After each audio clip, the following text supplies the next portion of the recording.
Assalamualaikum warahmatullahi wabarakatuh. Alhamdulillahirrahmanirrahim.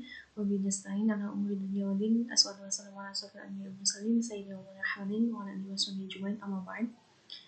Perkenalkan, nama saya Fadia Indrawan, mahasiswa jurusan Komunikasi Penyiaran Islam di UIN Sunan Kalijaga, Yogyakarta.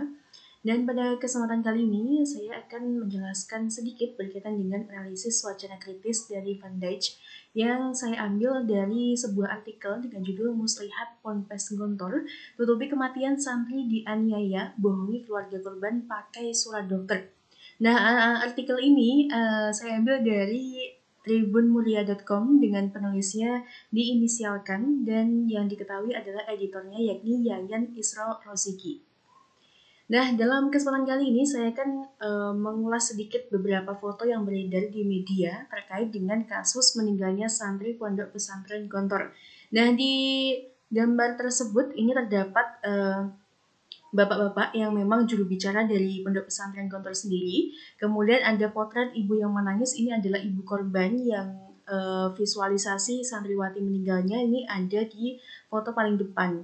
Dan memang dari analisis ini saya akan mencoba mengutarakannya atau juga mencoba menjelaskannya kepada atau masuk dalam 4 pola. Pertama adalah latar belakang masalah, kemudian teori yang digunakan, ketiga adalah pembahasan, dan terakhir adalah kesimpulan.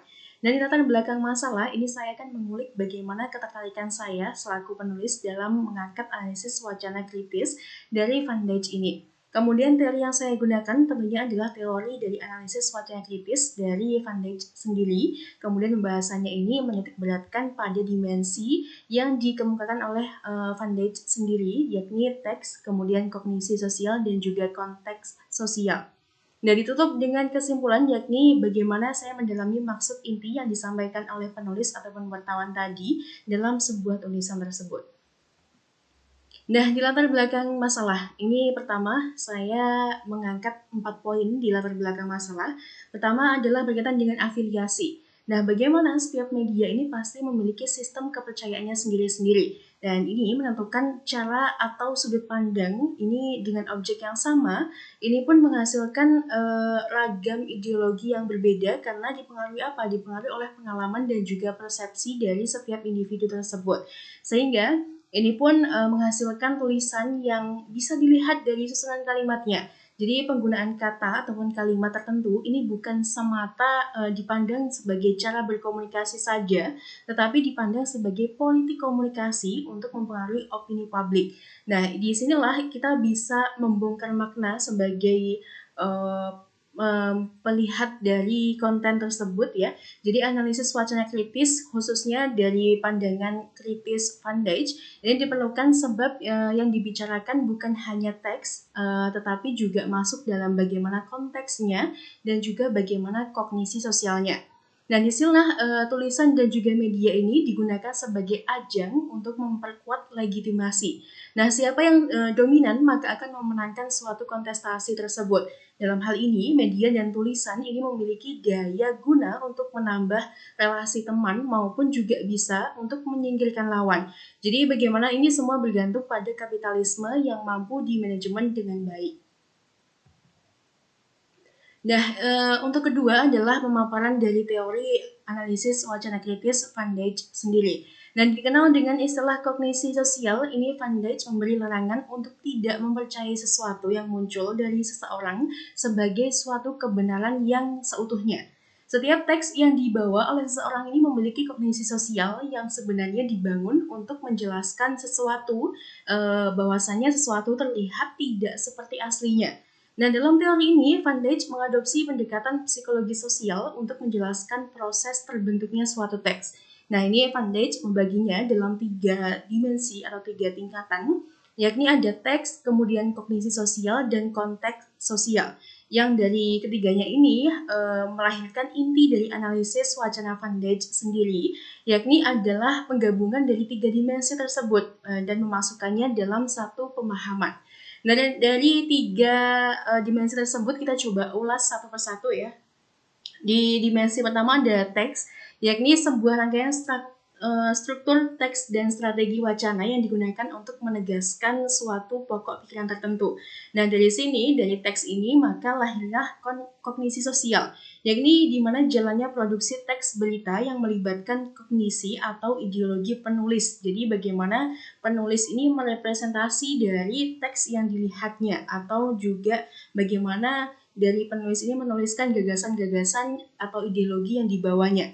Ketiga adalah konteks sosial, bagaimana ini adanya kumpulan bangunan wacana yang berkembang dalam masyarakat mengenai suatu permasalahan tertentu. Jadi bagaimana dari adanya teks ini kemudian sudah dianalisis dan juga diideologisasi oleh penulis, ini melahirkan suatu konteks sosial atau opini publiknya. Nah, ini adalah gambar bagan dari 3 dimensi analisis wacana kritis Van Dijk. Ada teks, kognisi sosial, dan konteks sosial. Ini di dalamnya ada pusatnya, yakni teks yang berwarna merah. Kemudian teks ini dibalut oleh kognisi sosial. Jadi bagaimana penulis ini menuliskan dari teks tersebut.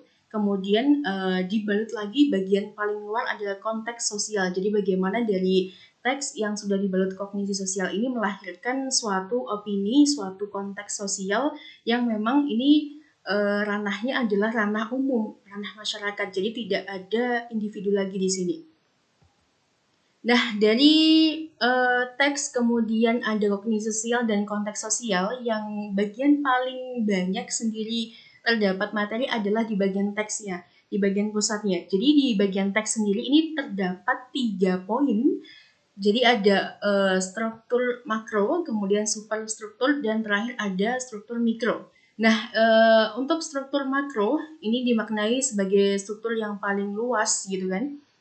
Yang hal yang diamati pun juga jauh lebih luas. Jadi bagaimana hal yang diamati adalah hal tematik. Jadi berkaitan dengan tema ataupun topik yang akan dibahas dalam suatu teks tersebut. Kemudian yang kedua adalah superstruktur. Jadi melihat skematik, yakni elemennya skema berupa rangkaian ataupun susunan pendapat dengan urutan argumentasi dalam teks. Dan ini bisa dilihat dari bagaimana ada klasifikasi pendahuluan, isi maupun penutupnya nanti. Kemudian unsur ketiga adalah mikro. Nah, unsur mikro sendiri ini terbagi menjadi 3 aspek, ada semantik, kemudian sintaksis, dan retoris. Nah, semantik di sini adalah makna yang ingin ditekankan dalam teks. Dan ini bisa dilihat dari elemennya dari latar belakang, kemudian detail, kemudian maksud, peranggapan, dan nominalisasi. Kemudian yang kedua adalah sintaksis. Jadi bagaimana ini penulis menyampaikan pendapatnya. Ini dianalisis dari bagaimana bentuk kalimatnya, apakah kalimatnya aktif, pasif, ataupun verba nomina. Ini bisa dianalisis menggunakan sintaksis. Ini bisa juga dinilai dari koherensi, kemudian penggunaan kata ganti pertama, kedua, ketiga, dan lain sebagainya. Aspek terakhir adalah aspek retoris, yakni langkah desain gagasan yang dituangkan penulis. Nah, dalam hal ini bisa dilihat dari penggunaan grafis tertentu ataupun metafora, dan juga bisa dalam ekspresi. Nah, ini artikel berita yang saya ambil dari tribunmuria.com dengan judul Muslihat Ponpes Gontor tutupi kematian santri dianiaya, bohongi keluarga korban pakai surat dokter. Nah, di paragraf-paragraf awal ini dijelaskan bagaimana gambaran umum ya, ini terjadinya kasus tersebut, bagaimana adanya isu-isu dugaan dari Ponpes Gontor ya, mohon maaf, Ponpes Gontor menutupi kematian santri yang dianiaya. Kemudian ada beberapa subbab bagian yang memang dianalisis ya. Ini ada beberapa sebab, jadi tak percaya keluarga santri buka peti jenazah korban, kemudian ada perjuangan keluarga tuntut keadilan, ini mengadu ke Hotman Paris, dan terakhir ada di apa kata Ponpes Gontor. Nah, pertama adalah kita analisis dari segi teksnya sendiri. Ada tadi struktur makro ya, superstruktur, kemudian struktur mikro. Nah, ini di struktur makro. Jadi kita membahas tematik, bagaimana di situ temanya adalah siasat Ponpes Gontor sendiri yang menutupi kematian santri menggunakan surat keterangan dokter. Sedangkan kalau dilihat dari superstrukturnya, dari skematiknya, skema jalannya atau rangkaian ceritanya, Ini bisa di analisis dari judulnya. Muslihat Ponpes Gontor menutupi kematian santri dianiaya, bohongi keluarga korban pakai surat dokter. Nah, bisa dilihat penggunaan kata muslihat sendiri ini konteksnya sudah mengarah kepada suatu yang tidak baik ya. Jadi penggunaan kata muslihat ini sudah mengarah ke sana. Kemudian dari pendahuluannya sendiri, dari pendahuluan penulis ini lebih condong kepada menjelaskan kronologis kejadian pembohongan tersebut, bagaimana santri tersebut dipulangkan ke rumah duka, ini membawa surat kematian yang memang berisikan bahwa korban meninggal ini karena sakit. Setelah di cross check, setelah dibuka petinya, ternyata memang ada beberapa luka lebam dan ini mengakibatkan keluarganya tidak menerima hal tersebut. Nah, ini masuk bagian isi, ini berisi ketidakterimaan keluarga korban selepas dibohongi. Dan di kesimpulan, ini dikatakan bahwa Ponpes Gontor sendiri ini menampik adanya muslihat kebohongan tersebut pada saat diklarifikasi. Nah, di detail juga, ini dikatakan bahwa adanya kebohongan Ponpes Gontor terhadap dugaan penutupan jejak kematian santrinya. Dan ini kalau diusut ya, maksud tuntutannya ini adalah tuntutan keadilan keluarga korban dan klarifikasi Ponpes Gontor sendiri. Karena apa? Karena adanya anggapan sebelumnya, asumsi sebelumnya bahwa adanya fakta surat keterangan dokter yang menyatakan santri meninggal akibat sakit bukan karena pengeroyokan. Dan ini dikatakan bahwa penulis condong atau lebih condong pada ketidakadilan keluarga korban dengan menempatkan ulasan tersebut di awal kalimat dengan jumlah posisi yang lebih banyak daripada pernyataan dari pihak Ponpes Gontor sendiri. Jadi bisa dilihat dari beberapa slide ini. Nah, ini dari 10 paragraf totalnya, ini hanya ada 2 ulasan yang mengatasnamakan Ponpes Gontor sendiri. Jadi di 2 paragraf terakhir. Dan di 8 paragraf awal ini lebih condong kepada ibu korban. Nah, nih, ketika kita lihat dari struktur mikronya, dari sintaksisnya, jadi bentuk kalimatnya ini lebih banyak menggunakan kalimat aktif, yakni adanya subjek, predikat, objek, dan keterangan. Jadi sudah lengkap dari kalimatnya sendiri, ada subjek, bisa dilihat dari judulnya sendiri, ada subjeknya jelas, Pondok Pesantren Gontor, kemudian juga predikatnya jelas menutupi apa kematian santri yang dianiaya. Nah, kemudian ada pola induktif, yakni informasi penting berada di bagian akhir kalimat. Jadi dari judul tersebut ini, Muslihat Ponpes Gontor tutupi kematian santri dianiaya. Ini di paragraf awal belum dijelaskan bagaimana muslihat, bagaimana maksud ya yang disampaikan oleh Ponpes Gontor sendiri, bagaimana bisa disebut muslihat. Ternyata setelah di cross check, setelah dikonfirmasi, ini jawabannya ada di paragraf bagian akhir bahwa memang Pondok Pesantren Gontor ini tidak berniat ya untuk menutupi kasus tersebut dan memang belum konfirmasi lebih lanjut pada saat itu. Nah, ini ada koherensi atau terdapat pengulangan kata. Ini setelah dicek memang ada beberapa pengulangan kata, termasuk ada Pondok Pesantren Gontor sendiri, kemudian ada santri, kemudian ada ibu korban. Dan ini banyak sekali pengulangan kata sehingga kata tersebut ini memiliki kekuatan. Kemudian kalau dianalisis dengan kata ganti, ini ada kata ganti orang pertama tunggal, yakni adanya kata ganti saya. Dan terakhir adalah retoris. Jadi struktur mikroretoris ini penggambaran ekspresi ibu yang merasa marah dan kesal sekali ketika alasan kematian putranya ini dijadikan unsur kebohongan demi menjaga citra baik Pondok Pesantren Gontor. Kedua adalah aspek kognisi sosial. Jadi bagaimana sesuatu di balik objektivitas ini ternyata terdapat subjektivitas yang menungganginya. Dan subjektivitas ini tidak hanya bersifat individu, tetapi juga bisa bersifat kolektif. Jadi ada lembaga ataupun juga ada partai-partai yang menungganginya. Nah, tulisan ini mengandung skema peristiwa dengan penggambaran alur runtutan kejadian awal terjadinya kebohongan informasi yang dilakukan oleh Pondok Pesantren Gontor. Nah, penulis berusaha menilik bahwa stigma citra Pondok Pesantren Gontor ini tidak selamanya baik, tetapi penulis juga mencari celah aman sehingga tetap memasukkan persepsi baik Pondok Pesantren Gontor pada akhir kalimat. Sehingga kebenaran tersebut ini tidak menyudutkan satu pihak sepenuhnya. Jadi tetap ada bagian persepsi dari Pondok Pesantren Gontor yang diambil meskipun dimasukkan di bagian akhirnya.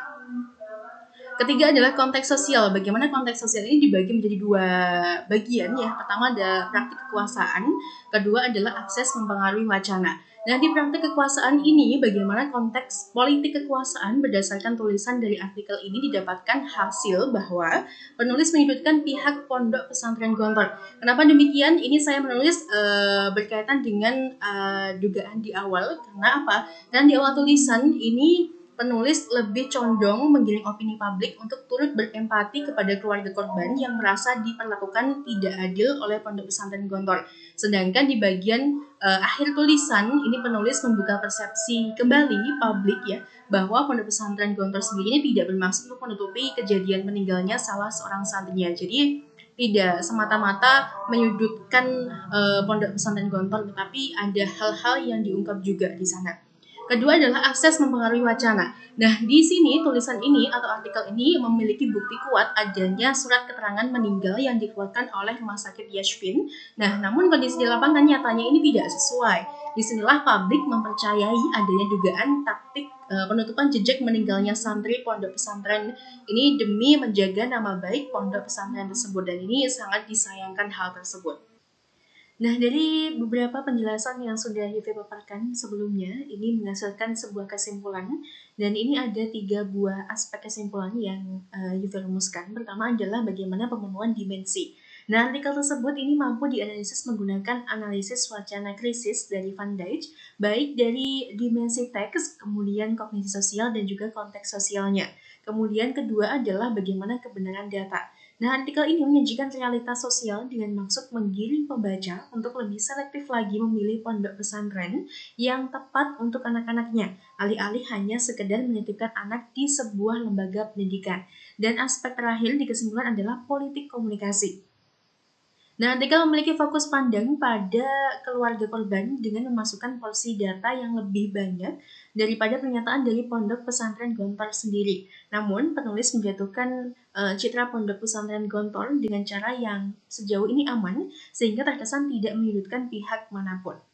Nah, mungkin itu yang dapat Ive sampaikan dalam video kali ini berkaitan dengan analisis wacana krisis dari Van Dijk. Ada kurang lebihnya mohon maaf. Wabillahi taufiq wal hidayah. Assalamualaikum warahmatullahi wabarakatuh.